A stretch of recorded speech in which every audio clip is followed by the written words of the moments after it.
Imagine yourself standing on your prayer mat. The house is quiet. You're about to connect with Allah, but suddenly a whisper stirs in your heart. Should my feet be covered? What about this nose piercing? Is it allowed? These questions may seem small, but they reveal something profound. Your desire to be sincere before God.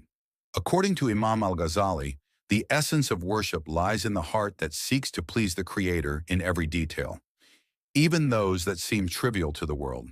In this video, we won't just talk about legal rulings or scholarly opinions. We'll dive into Al-Ghazali's spiritual lens, where worship becomes a bridge between the outer and the inner, and where every movement of the body reflects the intention of the soul. Get ready to go beyond the surface. We'll explore what the scholars say, yes, but more importantly, we'll understand why these practices matter in your relationship with Allah. Because in the end, the true beauty of Islam lies in uniting body and heart in submission. Stay with me until the end, because this reflection may forever change the way you view prayer and even yourself. In the thought of Imam Al-Ghazali, every act of worship begins in the heart. The body only expresses what the soul has already decided.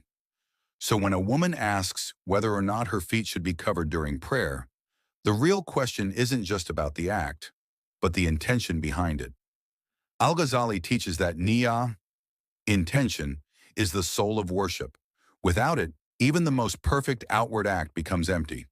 So before seeking a legal answer, he invites us to ask, am I trying to please Allah or just checking off a ritual? This is the first mirror we face.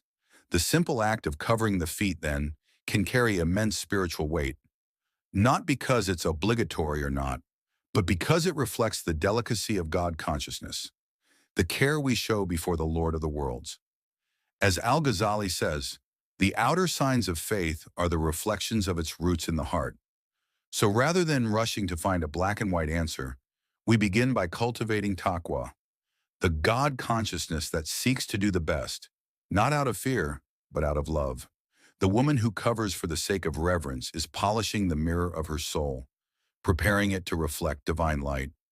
And suddenly the question changes. It's no longer, is it obligatory, but is this better for my soul? And that kind of question is what turns ritual into real connection with Allah. According to Al-Ghazali, haya, modesty, is not merely an action. It's a light in the heart that shines through the body. The body, in his view, is the silent language of the soul. The way we present ourselves in prayer reflects the reverence we carry within. So covering the body, including the feet, becomes a form of ritual modesty. Even when scholars disagree on whether it's obligatory, Al-Ghazali always points us to a higher principle, ihsan, the spiritual excellence that seeks not the minimum requirement, but the maximum effort to please Allah. When a woman chooses to cover her feet during prayer, even if not required, she's engaging in that higher level of devotion. It's like giving more than what was asked, simply because the heart wants to give more. That is the spirit of taqwa, turning small actions into noble acts of worship. Modesty, then, isn't just about fabric or skin. It's about how we breathe before God, how we lower our gaze, how we silence the ego. And in this, Al-Ghazali is clear. Whoever does not reflect on the meaning of modesty before Allah will never understand the true purpose of worship. That's why even something debated, like covering the feet, becomes meaningful, because it speaks to the essence of standing entirely, humbly before the divine. For many women, it's a cultural expression, a symbol of beauty. But the real question, as Al-Ghazali would frame it, is, does this beauty bring me closer to Allah or pull me away? Al-Ghazali saw beauty as a reflection of divine creation, not a sin, but a responsibility. A woman who wears adornments should ask herself, what is my intention? To display myself to the world, or to present myself with dignity before Allah? This is a crucial spiritual distinction. A piercing in itself isn't forbidden in many contexts, especially when culturally rooted and done without extravagance. But Al-Ghazali always brings us back to the heart. He warns us about the love of the world, the attachment to image, the vanity that robs the soul of focus. If adornment serves the ego, it's poison. But if it's done with modesty, with humility, Without the desire to show off, it's neutral, and even praiseworthy when done with conscious intention. It's the heart that turns something permissible into either light or shadow. The secret lies in knowing, who am I trying to please? And as Al-Ghazali says, whoever seeks the face of Allah in every choice will never be humiliated by the world. The key to all of this, whether covering the feet or wearing a piercing, is found in ihsan, the level of excellence that Al-Ghazali held above all. Worship Allah as if you see Him, and if you do not see Him, know that He sees you. That awareness transforms every ordinary act into worship. When a woman dresses for prayer, covers her feet, adjusts her appearance, she's asking, am I ready to stand before Allah? And that changes everything. The true jihad, the real struggle, is within.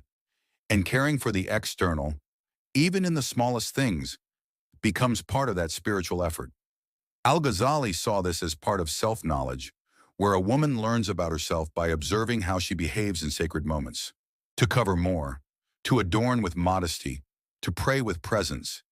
These are acts that purify, not because they are always obligatory, but because they come from a heart that loves Allah deeply. Excellence, then, isn't perfect appearance, it's sincere intention. And that is the path of the true believer and the true believing woman. In the end, Imam Al-Ghazali teaches that every question in life should lead to one answer. Does this bring me closer to Allah or take me further away? The woman who covers her feet in prayer, not out of fear, but love. The one who chooses her adornments with awareness. The one who elevates her spirituality through details. She is living the true inner jihad. She is fighting the ego, vanity, and distraction, and turning toward Allah with her whole self. The final answer isn't found only in fiqh, in law, but in the heart. And that's the heart Allah looks at in every prayer. So whatever your choice, to cover or not, to wear or not, let it be made with a pure heart, a heart full of light, and a sincere desire to draw near to your Lord.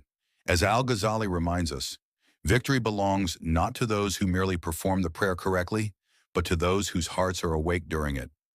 Every choice we make, whether to cover our feet in prayer or whether a piercing is appropriate, holds within it a silent call from Allah, a call to live with more intention, more consciousness, and more love for the divine. Imam Al-Ghazali reminded us that true worship is born when body and soul move in harmony, and that starts in the smallest decisions, in the quiet gestures no one sees. But Allah sees them all. Nothing in Islam is meaningless. Even what seems small carries eternal weight when done with sincerity. The woman who reflects on how she appears in prayer isn't just thinking about clothes. She's tending to her inner mirror. And that journey, according to Al-Ghazali, is among the noblest forms of jihad. Fighting distraction, pride and ego, and turning completely to Allah. This is the true power of faith, not in rigid formulas or cold obligations, but in a living, vibrant, conscious connection to the Creator. Every choice, every detail, every question can become a portal to awakening, but only if we have the courage to ask the right questions and the humility to listen to the answers that echo from a heart illuminated by Allah's light. So let this reflection not end here. Let it echo in your moments of prayer, in the mirror, and in your heart when you ask, "What pleases my Lord?" Because it is in those questions that the soul begins to grow. And as Al-Ghazali would say, the search for truth is the beginning of salvation. If this message touched your heart, if you feel you're searching for something deeper, join us on this inner journey. Subscribe to Inner Jihad Diary, like this video, and share your thoughts in the comments. Your voice might inspire another seeking heart. May Allah guide us all on the path of light, knowledge, and true spiritual transformation.